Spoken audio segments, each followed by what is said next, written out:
আসসালামু আলাইকুম। আমি ডাক্তার নাজমুল। আজকে আপনাদের সাথে একটা বিষয় নিয়ে আলোচনা করব, সেটা হচ্ছে প্রেগনেন্ট বিড়ালের যদি ভ্যাজাইনাল এরিয়া দিয়ে রক্ত আসে বা ব্লিডিং হয়, তখন আপনারা আসলে এই পরিস্থিতিটাকে কিভাবে সামলাবেন বা এক্ষেত্রে করণীয়টাই বা আসলে কি। গর্ভাবস্থার যদি একদম প্রথম দিকে বা মাঝামাঝি সময়ের দিকে আলটিমেটলি এই রক্তটা এসে থাকে, তাহলে এটা কিন্তু একটা বিপদ সংকেত আলটিমেটলি আপনাকে বুঝাচ্ছে। কিন্তু একদম শেষের দিকে যদি আলটিমেটলি খুব সামান্য পরিমাণে ব্লাড বের হয়, তখন এইটা নিয়ে আসলে ভয়ের কোনো কারণ নাই। এটা হচ্ছে খুবই নর্মাল। তার মানে আপনি বুঝতে পারতেছেন, প্রথম আর মাঝামাঝি সময়ে বের হইলে এটা একটা সমস্যা। আর যদি শেষের দিকে একদম লাস্ট স্টেজ, আপনারা তো হয়তো বা জানেন বিড়ালের প্রেগনেন্সি পিরিয়ড কতদিন, প্রায় 2 মাস বা 2 মাসের চেয়ে একটু বেশি বা কম হয়ে থাকে, 60 দিনের কাছাকাছি একটা সময় হয়ে থাকে। তো একদম ওই 60 দিনের কাছাকাছি রেঞ্জে হইলে সেরকম চিন্তার কারণ নাই। কিন্তু 60 দিনের যদি মাঝামাঝি 30 দিন বা হচ্ছে প্রথম 10 দিনের মধ্যে ব্লিডিং হয়, তখনই হচ্ছে আপনি এটাকে একটা সমস্যার কারণ হিসেবে ধরে নিতে পারেন। এখন কথা হইছে যে কেন আলটিমেটলি এই জিনিসটা হয়। এই জিনিসটা হয় বেশ কয়েকটা কারণে। যদি ওর পেটের ভিতরে অটোমেটিক গর্ভপাত হয়ে যায়, অটোমেটিক গর্ভপাত বেশ কয়েকটা কারণে হইতে পারে, যেটা হচ্ছে ইনফেকশনের কারণে আলটিমেটলি বাচ্চা নষ্ট হয়ে যেতে পারে। তারপরে হচ্ছে ওর বডির ভিতরে এমন হরমোনাল ইমব্যালেন্স চলতেছে, যার কারণে হচ্ছে আলটিমেটলি কি হইতে পারে, বাচ্চাটা নষ্ট হয়ে যেতে পারে। এই মিসক্যারেজ বা গর্ভপাতের সম্ভাবনাই হচ্ছে বেশিরভাগ দিকে আলটিমেটলি বহন করে, যদি প্রথম আর মাঝামাঝি সময় এরকম ভাবে ব্লিডিংটা হয়। এছাড়াও ওর বডিতে যদি ইনফেকশন হয় ভ্যাজাইনাল এরিয়ার ওই সাইডটায়, ওই ভ্যাজাইনাল এরিয়ার ইনফেকশনের জন্য সাধারণত দেখা যাইতে পারে যে তখন হচ্ছে ওই ব্লিডিংটা হচ্ছে।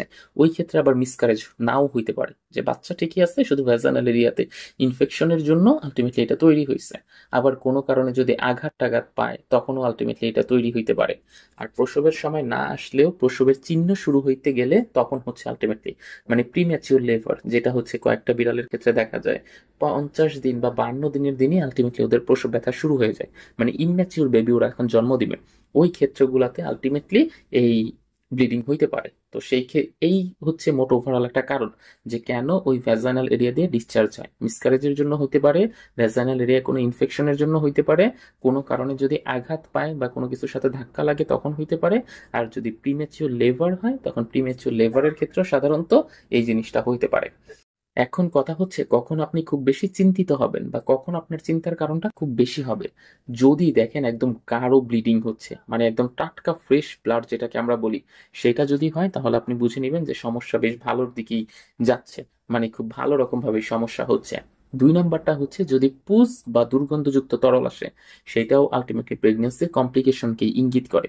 3 নাম্বারটা হচ্ছে বিড়াল যদি ঝিমাইতে থাকে, মানে ওই ব্লিডিং হওয়ার পর বিড়াল ঝিমাচ্ছে এবং খাওয়া দাওয়া একদম টোটালি বন্ধ করে দিছে, সেক্ষেত্রেও আপনি বুঝে নিবেন যে এটাও বেশ ভালো রকম সমস্যার ইঙ্গিত দিচ্ছে।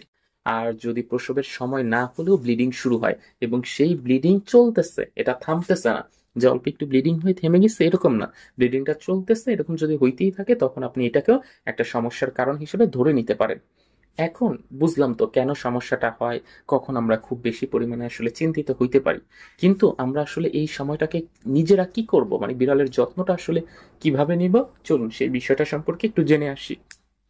ওকে, যখন এরকম ব্লিডিংটা হইছে, ব্লিডিংটা হওয়ার পর প্রথমে করবেন কি, ওই জায়গাটা একটু কুসুম গরম পানি দিয়ে ধুয়ে হালকা মুছে দিবেন।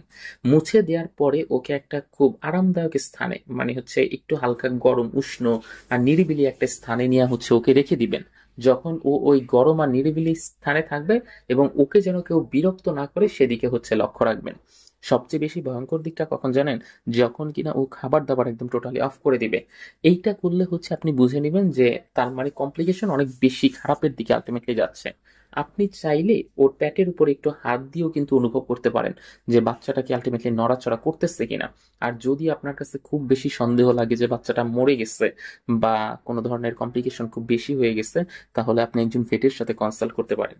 সে দেখা যাবে যে এক্স রে অথবা আলট্রাসোনোর মাধ্যমে নির্ণয় করবে যে বাচ্চাটা কি আলটিমেটলি ঠিক আছে নাকি বাচ্চাটা মরে গেছে, মিসক্যারেজের সম্ভাবনা আছে। এবং প্রয়োজন হইলে সে ইনজেকশন বা অন্য কোনো ওষুধ দিয়ে আলটিমেটলি কি করতে পারবে, ওই বাচ্চাটাকে বাঁচাইতে পারবে এবং মাকেও বাঁচাইতে পারবে। কিন্তু ধরেন যে বাচ্চাটা পেটের ভিতরে মারা গেছে, মিসক্যারেজ হয়েছে, কিন্তু সেটা কিন্তু অনেকদিন যাবত রয়ে যাইতে পারে এবং সেইখান থেকে ইনফেকশন হয়ে পরবর্তীতে দেখা যাবে আলটিমেটলি একটা বিষক্রিয়া হয়ে গেছে মায়ের বডিতে, যার কারণে হচ্ছে মাটাও কিন্তু মারা যাবে ওই সংক্রমণের কারণে। এই জন্য এটা কিন্তু খুব খারাপ একটা ইঙ্গিত বহন করি এবং আপনাকে খুব দ্রুতই এটার জন্য যে পদক্ষেপটা নেওয়া সেই পদক্ষেপটা নিতে হবে। তো এই ছিল আমাদের আজকের ভিডিও। আশা করি ভিডিওটি আপনাদের ভালো লেগেছে এবং ভিডিওতে যেই টপিকটা সম্পর্কে আলোচনা করেছি আপনারা সেটা খুব সুন্দরভাবে বুঝতে পেরেছেন। যদি আপনাদের এই সম্পর্কিত কোনো কিছু জানার থাকে আপনারা সেটা কমেন্ট বক্সে আমাকে জানাতে পারেন এবং চাইলে আমার সাথে সরাসরিও কন্ট্যাক্ট করতে পারেন। স্ক্রিনে দেওয়া যে নাম্বারটা আছে সেই নাম্বারে কল করতে পারেন অথবা এই নাম্বারেই হোয়াটসঅ্যাপ আছে, হোয়াটসঅ্যাপেও আপনারা চাইলে আমাকে নক দিতে পারেন। আমি চেষ্টা করব আপনাদেরকে যে কোনো সময় সার্বক্ষণিক সহায়তা করার। আপনারা চাইলে আমার ফেসবুক পেজ এবং গ্রুপেও জয়েন হতে পারেন। সেখানে সার্বক্ষণিক আপনাদের যে সমস্যাগুলো আছে সেই সমস্যাগুলো জানালেই খুব দ্রুততার সাথে স্বল্প সময়ে আপনারা রিপ্লাই পাবেন। তো আশা করব আমার সেই ফেসবুক পেজ আর ফেসবুক গ্রুপে জয়েন হয়ে যাবেন। ধন্যবাদ সবাইকে, ভালো থাকবেন। আসসালামু আলাইকুম।